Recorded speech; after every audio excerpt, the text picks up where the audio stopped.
Aujourd'hui, nous sommes le mercredi 15 avril 2020. Bonjour mes chers élèves.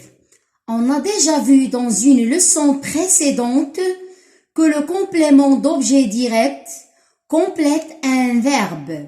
Aujourd'hui, on va étudier un autre complément qui complète la phrase. C'est le complément circonstanciel de temps. Lisons ces exemples. Dès le lever du soleil, le coq chante. À la nuit tombée, le chat miaule.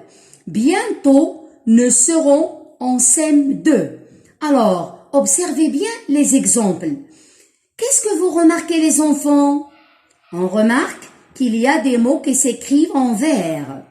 Où se place-t-il? Il se place au début ou à la fin de la phrase. Est-ce qu'on peut les supprimer ou les déplacer les enfants? Oui, bien sûr, on peut les supprimer ou les déplacer. Est-ce que le sens de la phrase change? Non, le sens de la phrase ne change pas. Quelle est la classe grammaticale de ces mots? Ce sont des compléments. Sur quoi donnent-ils des précisions? Oui, ils donnent des précisions sur les circonstances de l'action. Répétez les enfants, sur les circonstances de l'action. Prenons l'exemple 1. Dès le lever du soleil, le coq chante. Essayez les élèves de poser la question. Qu'est-ce que vous pouvez dire? Faites bien attention. On dit, le coq chante quand? Oui, le coq chante dès le lever du soleil. Alors, c'est quoi dès le lever du soleil, les enfants?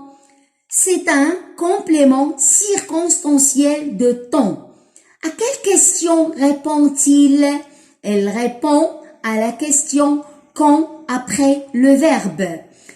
Passons maintenant à la nature de ce complément circonstanciel de temps. Prenons l'exemple 2. À la nuit tombée, le chat miaule. Repérez le complément circonstanciel dans cette phrase. Posez la question avec quand après le verbe.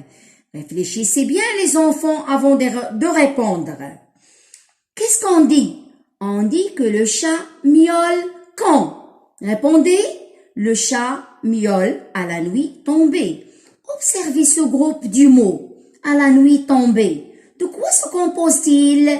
Il se compose d'une préposition plus groupe nominal. Selon cet exemple, les enfants, le complément circonstanciel de temps peut être quoi? Il peut être un groupe nominal précédé par une préposition. Observons l'exemple 3. Bientôt, nous serons en CM2. Repérez le complément circonstanciel de temps dans cette phrase. Oui, le complément circonstanciel est bientôt. Quelle est sa nature? Bien sûr, c'est un adverbe. Ce qu'on peut en déduire de cette leçon? Que le complément circonstanciel peut être déplacé ou supprimé dans la phrase. Il permet de préciser les circonstances de l'action réalisée par le verbe. Aussi, elle répond à la question quand. Il peut être un groupe nominal ou un adverbe. Très bien. Prenez maintenant le mémo page 30. Écrivez une phrase qui contient un complément circonstanciel de temps. Puis, faisons ensemble l'exercice. Je vérifie pour valider. Page 165 du manuel. Quelqu'un lit la consigne. Retrouve le complément circonstanciel dans les phrases suivantes. Vous faites l'exercice sur le cahier de devoirs et vous aurez la correction après. Merci de votre attention et à la séance prochaine. Au revoir.